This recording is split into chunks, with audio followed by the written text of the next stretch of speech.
Alrighty, Pacer Nation, welcome back to another episode here of your go-to Pacers podcast. Setting the pace, the Indiana Pacers fall 126 to 110 in Game 2 of the Eastern Conference Finals in Facci. Not only did the Pacers lose by 16 points in this one, with about 9 minutes left in the fourth quarter, their star point guard was ruled out with a sore hamstring injury. He would not return to the game, and the status is unclear according to Rick Carlisle moving forward. Obviously, the hamstring injury was something that kept him out for 10 games earlier in the season. So just a big bummer right now for Indiana. It really is. It definitely feels like the wind's been sucked out of the building. It's the Pacers had a great chance to win game one, and then they lead after two. They lead after the first quarter by 2 points. You're thinking, okay, hey, anything could happen. And then little by little, they kind of crumbled it away. They made a run at one point, but Haliburton potentially not being able to return for this series is brutal when you're going back home and you've had success at home. It just kind of takes away a lot of that confidence or glass half full approach that they had coming into game two, knowing that they could be better. Without Haliburton, it's a very, very tall task to be able to, really make something out of this series. Yeah, I mean, the Pacers crowd could be the best crowd in the entire NBA, and I don't think a Tyrese Haliburton-less team is going to have any chance against the Boston Celtics. So I think that's pretty clear. Like, Tyrese Haliburton is huge for this team, and I would say the Pacers aren't nearly as loaded talent-wise as the Celtics are, where they can be without a guy like Kristaps Porzingis for a couple of games and still pick up some big victories because they have an Al Horford there. TJ McConnell has been awesome this playoffs, and Andrew Nembhard has had his moments as well, but you just can't take away what Tyrese Haliburton brings to this team. So without him, it's going to be very difficult, an uphill battle to climb. But I think at this point where the Pacers are at, obviously you don't want to risk anything long term with Halliburton's hamstring. So I would say Pacers need to play this one very careful. The odds are not in their favor probably to win this series now after they're down 2 games to nothing. And the fact that they're in the Eastern Conference Finals is a great accomplishment so far. I'm not trying to write them off just yet, Foch, but like you said, if they don't have Halliburton, it's going to be an uphill battle. I just don't think they have enough to get it done. Yeah, look, this is the Boston Celtics. Their season was viewed as, win a championship or it's not a successful season. It could be a failure of a season. For the Pacers, where we're at right now, we've rode this high, and every player has done well, in their contributions. It's been needed. Halliburton has absolutely been needed for this team, and I think the Pacers handled it well for this game. I saw a couple people on Twitter, at least one, saying he quit on the team. He did not quit on the team. They were down double digits. It's not looking great. It's a hamstring injury that's lingered all year. I like the move for him not to finish. I don't think the Pacers would have, come back in this game. They hung around enough, to be keeping it around 10, 12 points, for most of the fourth quarter. But I think the Pacers did the right move. It's a quick turnaround. I don't know if he's going to be ready for game three. And you kind of fear that if this is a Tyrese Haliburton that's only 60%, I get it. It is the playoffs, but that really might not be an effective Haliburton. And that's what the Pacers need. 6 of his 8 shots came from 3-point land. I can't imagine him having any burst in game three, given this injury. Yeah, and I mean it's just one of those things where it's like if he plays and he risks getting hurt even more, I just don't think that's smart. I mean, we saw the hamstring injury really kept him out for a while. Then when he did come back, he still didn't look like himself. We started to see a little bit against the Knicks, and I think in game one against Boston, you started to see a little bit more of a fresh Halliburton. And I kind of wonder maybe it wasn't fully healthy yet, and he was just trying to carry a bigger load because of the pressure put on him to be the guy for this Pacers team that's in the Eastern Conference Finals. And he had some big moments. He had some big blunders as well in that last game. And I think everybody knows that it's a learning experience for the 24-year-old All NBA guy. So it's definitely the storyline moving forward now for Indiana is just the status of Halliburton. But I think that we've seen enough in these 3 rounds now, Facci, to know that Tyrese Haliburton is a special, special player that's going to raise the floor and ceiling of this team every single year as he gets better and better because he's just starting to scratch the surface. I'm sure you saw the video from Wojnarowski today where he did a great monologue on just how Tyrese became the face of the franchise and how he's got them here so quick. So at the end of the day, you talked about this is the Boston Celtics. This is Drew Holiday, Jason Tatum, Jaylen Brown, Derek White, Al Horford, Kristaps Porzingis. That's a tough, tough six, maybe the deepest six of any team in the NBA at this point. Anybody capable of putting up 20 points a game. Very talented team. It's going to take a lot to beat them. And a lot of times I think Boston beats themselves more than other teams beat them just because of their inability to string consistent basketball together. But over the last two games, I think game one was a wake up call for Boston. And I said this last episode, I was a little bit nervous in this game, but if we want to get into the actual game part of it, there were times Indiana really was getting close and they were just a few plays here and there from retaking the lead and really getting back into this game. But it just felt like every time they'd get it close, Boston would pull away. No, it's true, but Indiana was digging themselves in holes. I mean, at one point, the Celtics score, they hit a three, to end the first quarter, and then they score the next 17 points. So they Right. go on a Yeah. 20-0 run when Indiana was up 27-22. All of a sudden, it's 42-27 Boston. The Pacers went about 6.5 minutes without a basket in that span. And that was just a backbreaking span. Although the Pacers were able to, cut it down to 5 at halftime and eventually 2 points. That's a tall, big hole to climb out of. And I just feel that Indiana can't keep digging these holes like in game one when they were down 12-0. And then, going on giving up a 20-0 run, things like that, you just can't overcome against very, very talented teams like the Boston Celtics. And when you watch the Celtics, I just felt that for the Pacers to be trailing by 5, when you held Jason Tatum to 4 points and 3 turnovers at halftime, Mm-hmm. if you're Boston, you're saying, all right, we're fine. We're going to be all right. Tatum's going to respond. And that's exactly what he did. He gave Boston, it was like 17 points in the second half. Just, he was Tatum. Jaylen Brown was great in this game. Like, he had the big shot in game one. Tonight, he dropped 40 on the Yeah. Pacers. It's a lot to defend. Drew Holiday, I looked at it, game one, that was his season high when he dropped 28. I knew that wasn't, the norm. He'll come down a little bit, but Boston is deep, just like you said. And I felt that their starters, for the most part, really delivered tonight. Even Al Horford, who just had 6 points, had 10 boards, 4 of them on the offensive side, plus 13. Everybody brought it for Boston in the starting lineup tonight. That wasn't the case for Indiana. No, I mean, in that first half, I mean, it was the Jaylen Brown show for the Boston Celtics. I mean, he had 16 shots, dropped 24 points. He was really something special, and I felt like Indiana had a hard time finding the right matchup for him defensively. Jason Tatum, like you said, it was not a good half for him, but Drew Holiday has gotten so comfortable offensively in this series, and I think one thing that the Bucks fans were talking about with us, especially, was the reason that that the Bucks had to move on from Drew Holiday is because he wasn't providing enough offense for Giannis and Middleton to really make them a more dynamic team, and that's why they wanted to go after Damian Lillard. I'm sorry, but if you see the way Drew Holiday is playing right now, Drew Holiday is a better player, has been playing better than Damian Lillard has been in this playoff series and this playoff run. So I think that trade may have woken up Drew Holiday a little bit, but I think also getting him in a different offensive style where they can kind of play a little more freely, different things like that. So honestly, they're just so deep, and I'm not trying to sit here and make excuses for the Pacers, but offensively, Indiana, we saw how talented and how great they were in game one, and like everybody talked about it, like they let that game slip away. You look at this game tonight, and it was just like behind besides Pascal Siakam, you just really needed a more consistent scoring from everybody across the board, and I don't think Indiana really got that tonight. I think they were really Carlisle was really trying to pull for different things to try to just get any lineup out there that could string together some runs because you talked about it, giving up a 20-0 run to Boston over that, what was it, 4 minute stretch, something like that.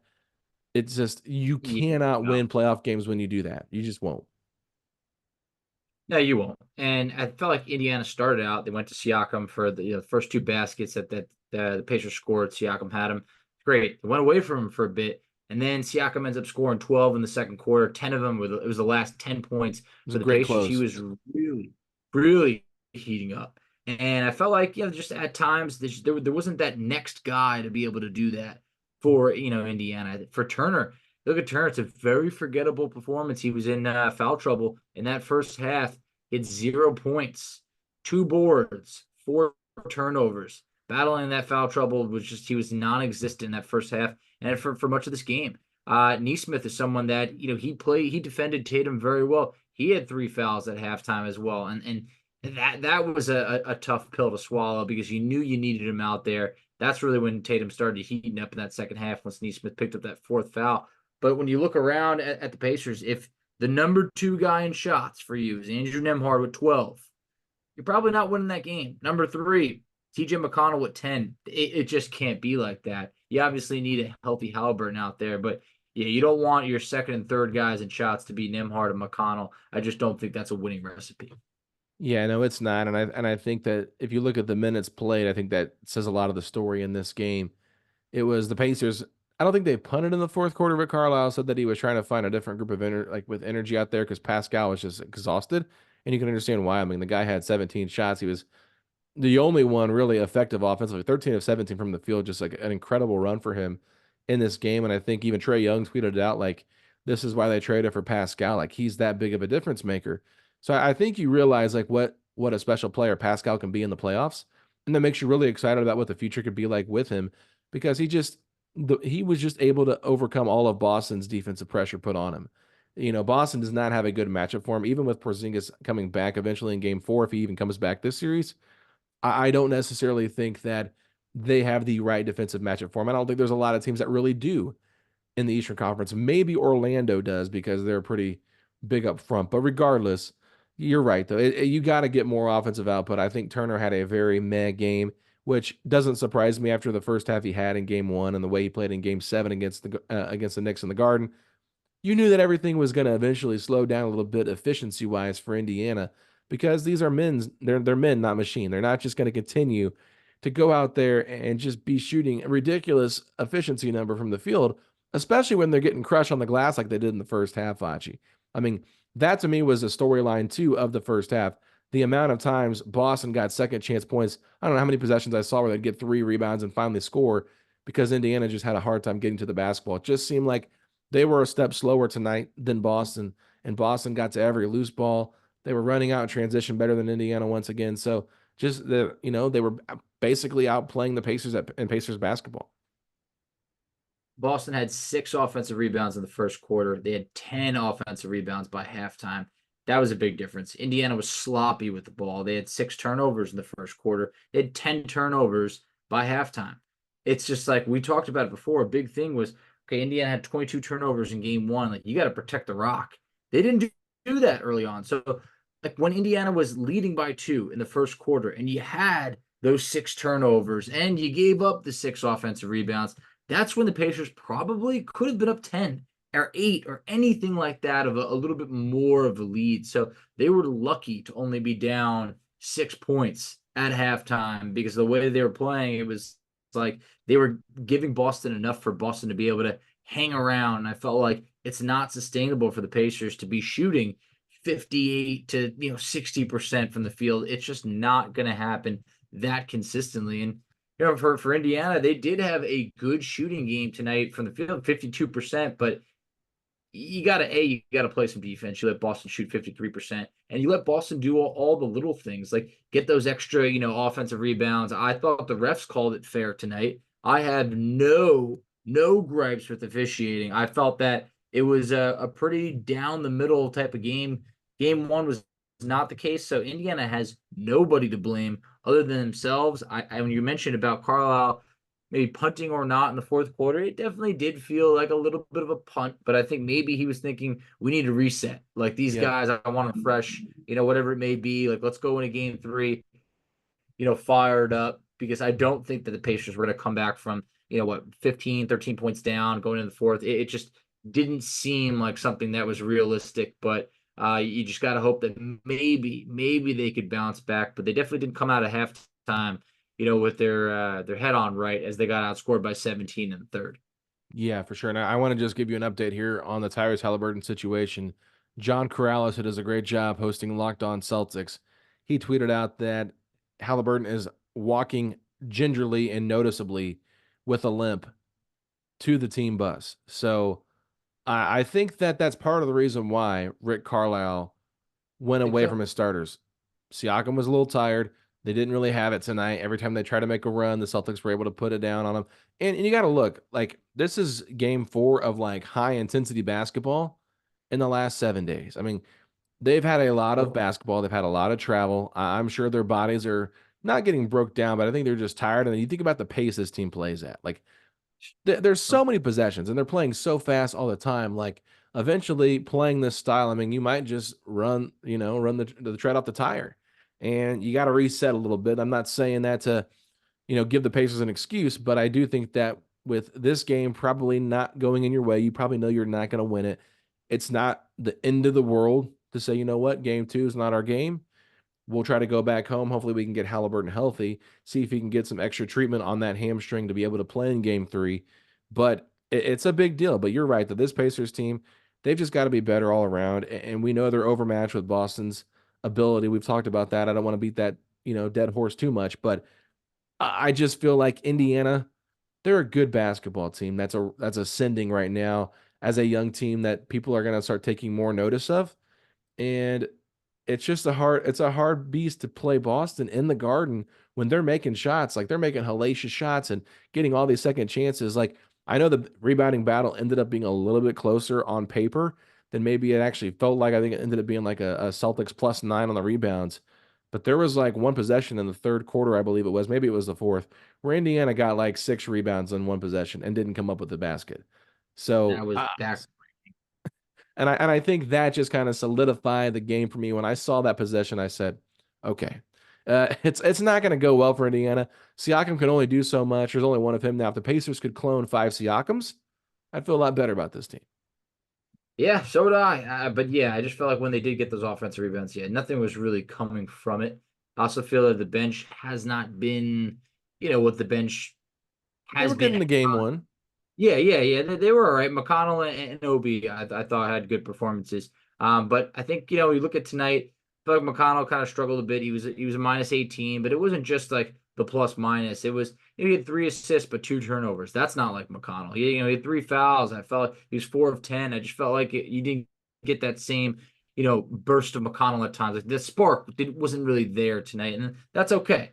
But I also feel that Ben Shepherd's another player that we spoke on. Ben Shepherd had an awesome series against the Knicks. So far, 0 of 6 from 3 in this series, but I feel like he's gotten some really good looks. Like I wouldn't be surprised if Ben has a game where, he chips in 10 points or so, on some good shooting, but I feel that he's missed some jumpers that typically go in.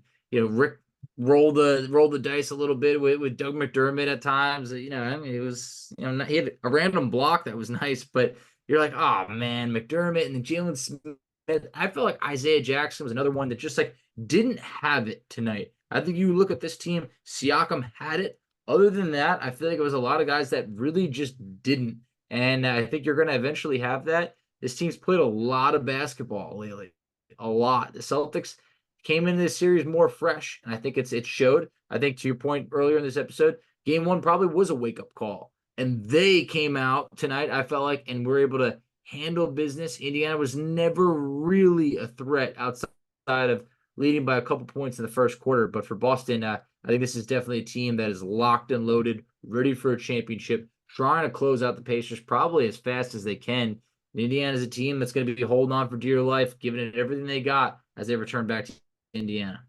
For sure. And I do want to bring up a point here that I think is very important. I felt like Boston did a good job of going smaller in this game, and I think that their small ball lineup really impacted Indiana.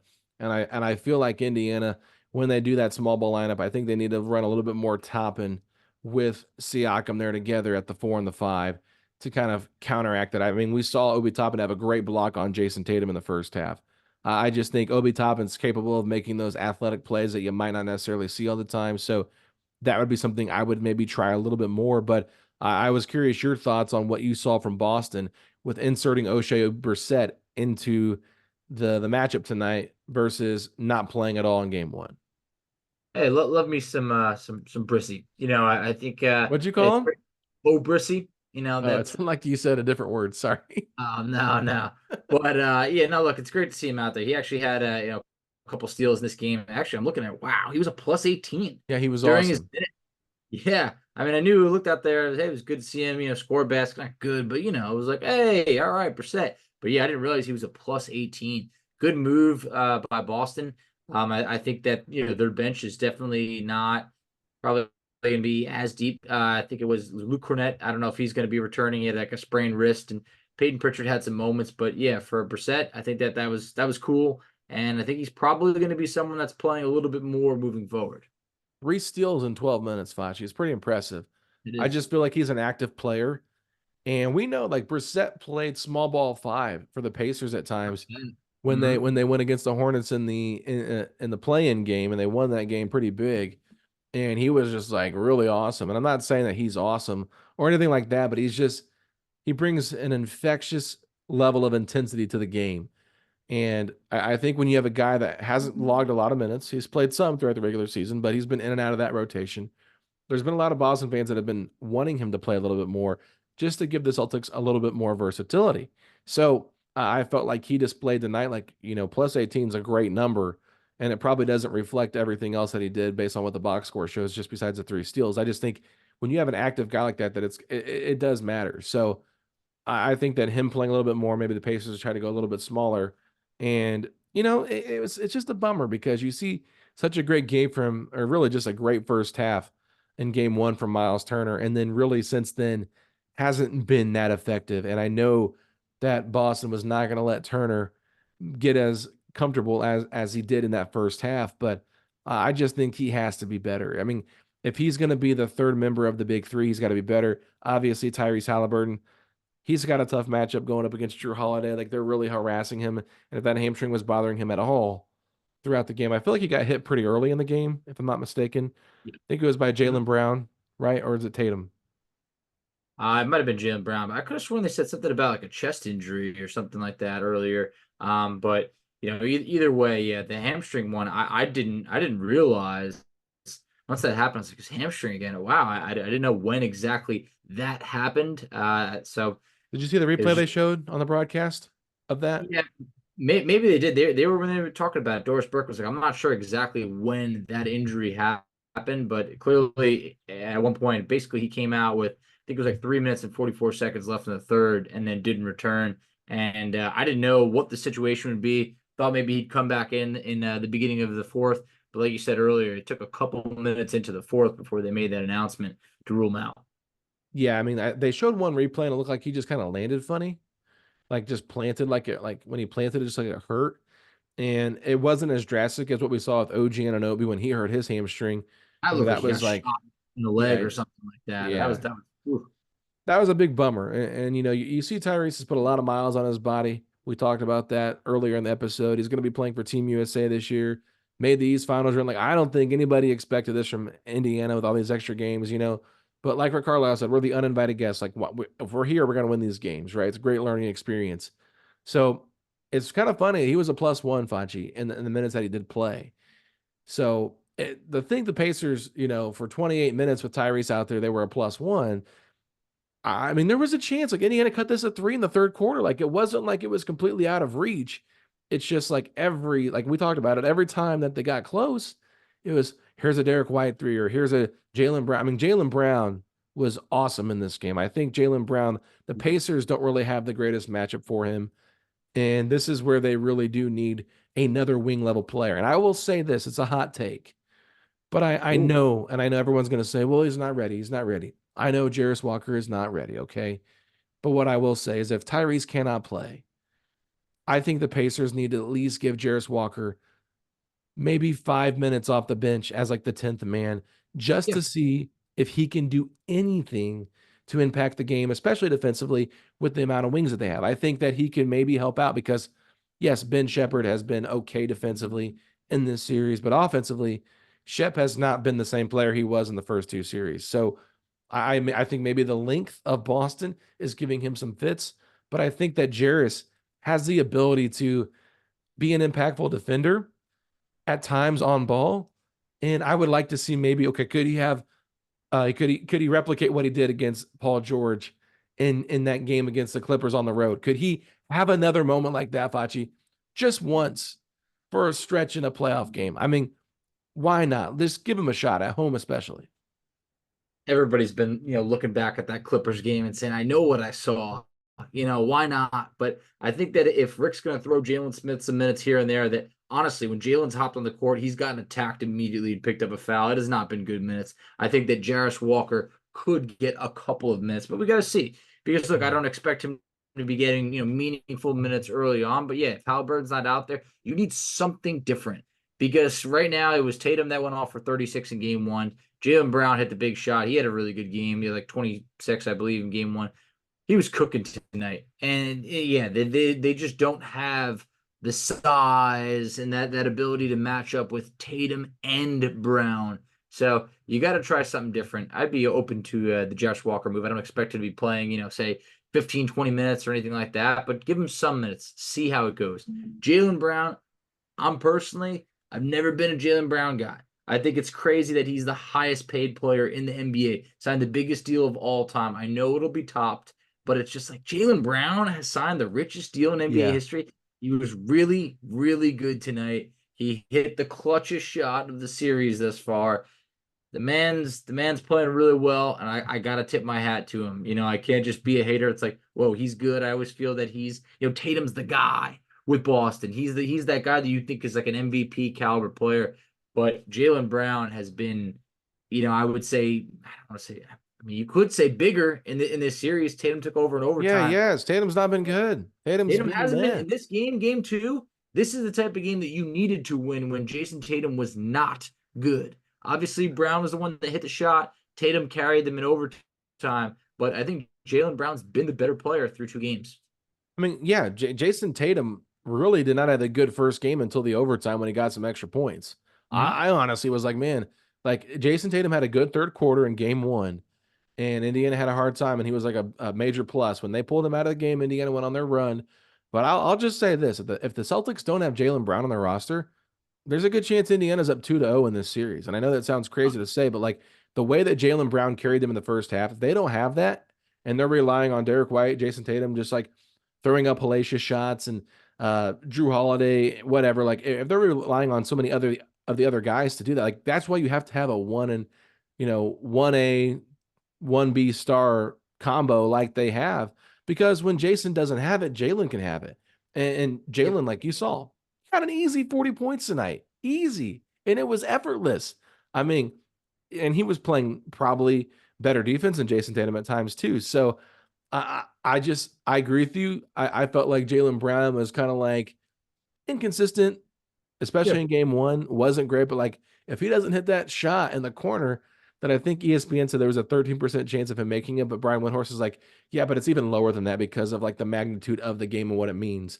So for him to take like a 30% or less shot percentage and make it to tie the game up when Jason Tatum had the wide open three and missed it at the top of the key when Neesmith gambled on that pass in game one, to do what he did in game two, he knew what it meant to kind of carry this team offensively. And I think Jaylen Brown has been giving Indiana issues all season long. Every time they played, I felt like Jaylen Brown had a good game. And maybe like the game that he didn't have a great game, Indiana probably won that one. So I think that in this series alone, Jaylen Brown is just really, really talented. So, I mean, everybody knows he's a really good player. Like he's easily top 20. I don't know where you want to rank him at, but he could be a number one on other teams. I don't know how good those teams would be because they have a really lot of nice surrounding pieces here with Boston. But I will just say this.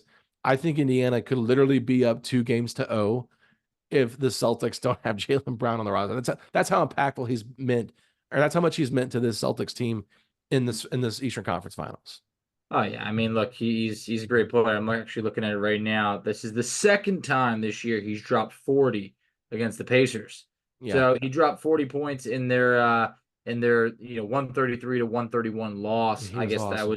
that was an in-season tournament. He had another game against the Pacers where he scored 31 points. Another game where he scored 25, and another game where he scored 30 on 14 of 23 shooting. So yeah, he has cooked the Pacers this year every on incredible. Oh my God, this is tough. So look at this. Earlier in the regular season, 14 of 23 from the field. The next game, 13 of 20 from the field. The next one, 17 of 26. Yep. And then the other game in the regular season, the last one, 9 of 15 from the field. So he has had Indiana's number all year. They haven't done anything that they could stop him by any means, and it hasn't worked. It hasn't worked in the playoffs either.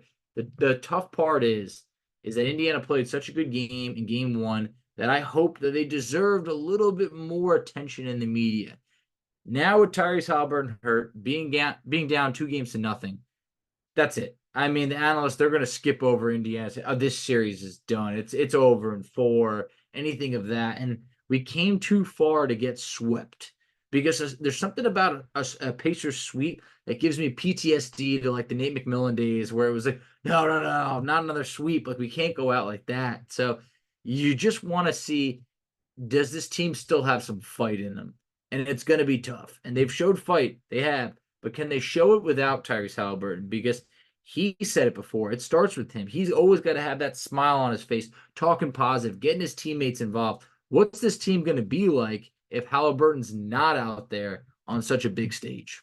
Yeah, I mean, we'll definitely talk about that tomorrow on our preview show for the game on Saturday, but it's just a tough one, Facci. I mean, it's a major blow that if you lose Tyrese Haliburton for the remainder of this series, but I think that you can kind of I wouldn't put an asterisk on this series if Tyrese goes out with the injury just because of how good Boston is, but it definitely just this was a game that they maybe could have got a little bit more competitive in if they knew Halliburton could come back in the fourth. And I think while Rick Carlisle won't say that they punted the game away because he doesn't want to throw his guys under the bus, when you're throwing a Doug McDermott, Isaiah Jackson, Ben Shepherd lineup out there in the fourth quarter with 11 minutes left in the game, I think it says all you need to know. And I think he knew that the Halliburton injury, he wasn't coming back into the game. And I think that was a likelihood of that. So instead of playing your starters a heavy amount of minutes, pull them out of the game, let them get rested. You try to go home game three, let TJ McConnell probably start for Halliburton if he's out.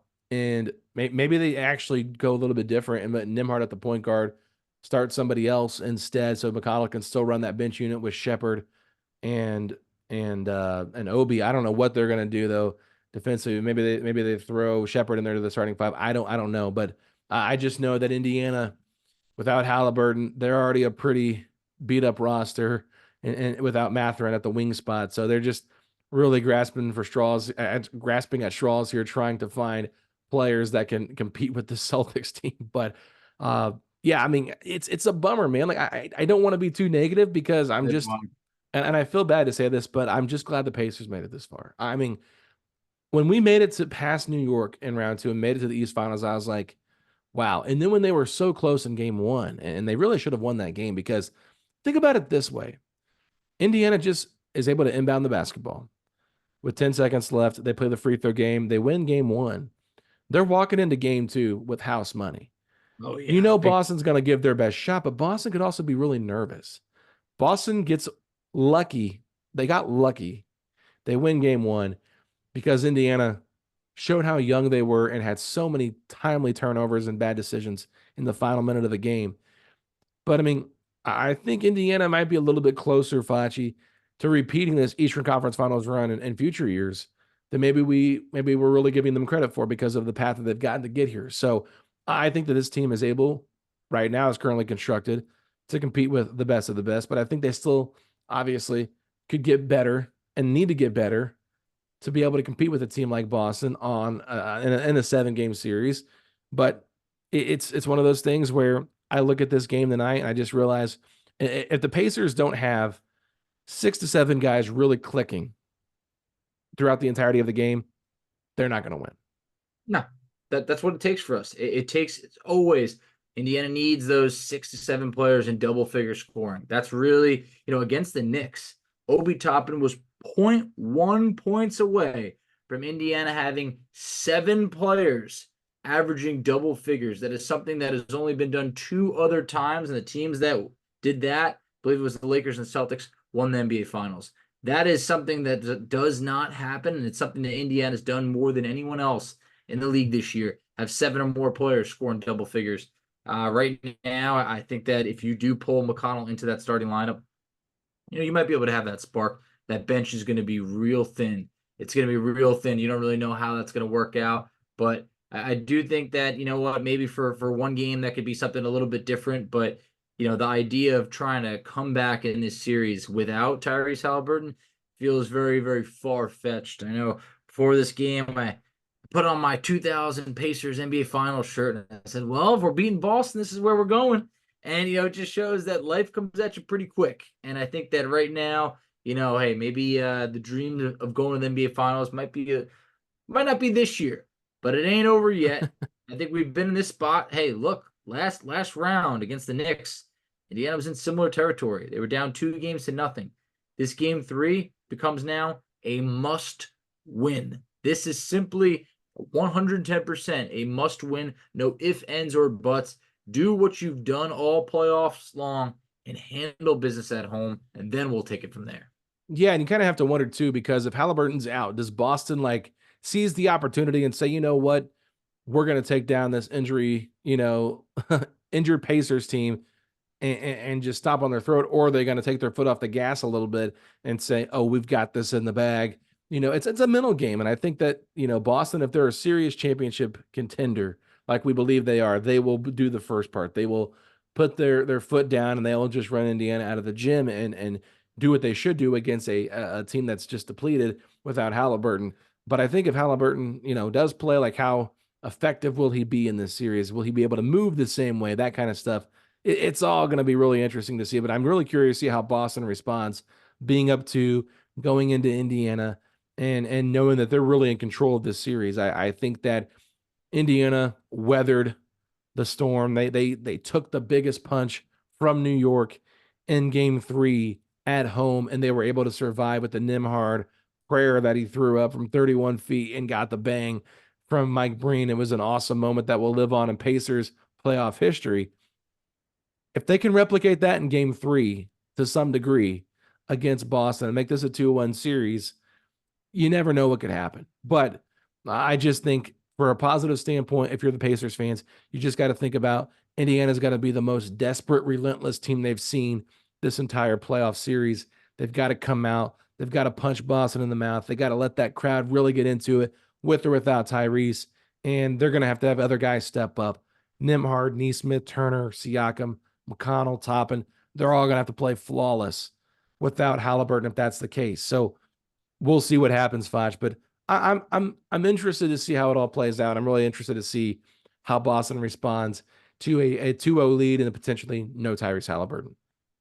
There's something about a game 3 returning home where, sometimes even if there is an injury, that sometimes teams kind of dig a little bit deeper and they do bring that extra, jolt of energy, that extra, we're going to dive on the floor. And I do think that if Indiana's going to win one, it's crazy, but it might be game 3. I know that sounds crazy because you're saying without Tyrese Haliburton, but Indiana has an opportunity to be a bit better defensively. And I think that they are returning home, and they haven't played, in front of their home crowd now in quite a few games. It's actually been 3 straight games on the road. I'm sure that, it's pretty mentally draining, but I think at this point, I think Indiana, if they're going to steal one, maybe it is catching Boston a little bit off guard, where Boston comes in maybe a little overconfident. And I think that game 3, the crowd's got to bring it. If we're without Haliburton, we're going to need that crowd to give that extra 10, 20%, whatever you got to make, Gainbridge that type of environment that it's been all playoffs long, which nobody has been able to take us out when we're home. So let's see what the fans can bring, and let's just see how this Pacers team responds if they are without Tyrese Haliburton. Absolutely, Facci. It'll be interesting to see. And I think these guys have had their backs against the wall. They've dealt with adversity very well. So got to give the Pacers credit for their efforts throughout the year, just really fighting hard. And, they had some big wins without Tyrese Haliburton. They've been able to play with him. And maybe that is something that I didn't bring up earlier. They know how to play without Tyrese. They've done it enough. And Nimhard was the starting point guard for a majority of those times. And I felt like when Nimhard was the point guard as a starter, he had better games. Like, just think about the game he had against the Phoenix Suns when the Pacers won that one at home as well. I know Phoenix is not the same level of beast as Boston, but it's still, you can make some parallels there just because you never know what's going to happen. So I think that it'll be interesting to see for sure. So are you good to wrap this one up? Anything else you want to add? I'm ready to wrap and move on to game 3. Yeah, this is a definitely a different tone than it was for game 1, but it's a bummer to be down 2-0. I will say that. Had a great chance to make it at least a 1-1 series at best at this point. So you hate that you lose game 1. You knew game 2 was going to be tougher. You kind of woke up Boston a little bit showed them how much you can actually hang with them. So now game 3, back on the home court. They say a playoff series doesn't start till the road team wins. Can the Pacers defend home court like they've done in the first 2 rounds? We'll find out on Saturday night, 8:30 tip-off, ABC. Make sure you guys check that out. But Facci, go ahead and tell everybody where they can find us at on social media. Absolutely. So you can find us on Twitter at PacersPod, STP. You can find Alex on Twitter at AlexGoldenNBA. I can be found on Twitter at _FACCI. You can find us on Instagram at PacersPodSTP. You can find us on Facebook at Setting the Pace. You can find us on TikTok, Setting the Pace. And Alex, tell them where they can check us out on YouTube. Ladies and gentlemen, go to youtube.com/Setting the Pace, a Pacers podcast where you can find all of that video content that you are craving. If you're looking for Pacers content, we've got it for you. Please hit the subscribe button to our YouTube channel and leave us a comment in the comment section. Now, Facci, I don't know if you've been checking up on the comment section too much, but there was a comment on our post on our preview podcast with Keith Smith. I forget the name of the author who wrote it, but it was like a book long telling me and you how we are not fans of this team because we did not pick them to win this series. And they even gave an illustration of how it'd be like picking against your wife. I mean, I honestly was blown away by this incredible written 3-4 paragraph comment, but I appreciate the response. But let's just calm down a little bit. That's all I'm going to say. To compare the Pacers and me and Facci picking against our home team, the team that we want to win, to a marriage and picking against your wife and all that junk. What are we doing here? I mean, Facci, this is crazy stuff, man. This really is. Look, the Pacers at this point, they're down 2-0. You guys would be tuning off this show if I was saying, we're going to win it in 6. Like, no, it's we like, need that energy, Facci. Yeah, but look, I would love to be that guy, but I also got to believe it. I got to see something first. So at this point, look, we're not going to make these crazy picks to say, hey, we're gonna win both games in Indiana with or without Tyrese. It's like, no, I want to see how this team plays without him, and then we're going to take it from there. Game 3, if we're going to win one, I believe it'll be game 3. That's what I'll say. Okay, Facci, I like the positivity, but ladies and gentlemen, please follow us on YouTube if you're not subscribed to the YouTube channel. And if you're listening on the audio platform, we really appreciate that. Reminder, do not skip the advertisements that are played. Let those play to help this show out because they can track if you're skipping it, and it hurts us. So please don't do that. Don't skip your ads. Listen to the ads. Even if you heard it 1,000 times, we need you, Pacer Nation. Listen to the ads. All right. Anyway, Facci, if you're over the Pacers, can get a miraculous victory in game 3 against the Boston Celtics and to somewhat make this a series and make this a longer series so Stephen A. Smith can't get extra time off. Then hit me with those 3 words. Let's go, Pacers.